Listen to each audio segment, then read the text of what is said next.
কালি ৰাতি 12টা বজাত আমাৰ বিজয় দাস বুলি এগৰাকী যুৱক তেখেতে জালুকবাৰীৰ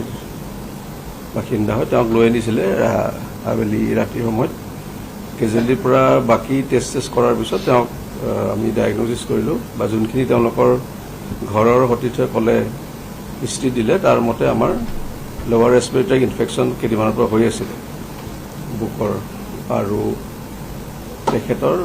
কলা পায়খানা হৈছিলে তেখেতে একচুৱেলি মদ্যপান কৰি থাকিছিলে তো তেওঁ আমি এলকহলিক লিভাৰ ডিজিজো আছিলে লগতে হিমাটেমেচিছ যোনটো ব্লাডটো ওলাই গ'লে হয় লগতে গা চা ফুলি আছিলে তাৰমানে কেইদিনমানৰ পৰা ৰোগত আছিলে চাগে ঘৰত চাগে কোনো কোৱা নাই বা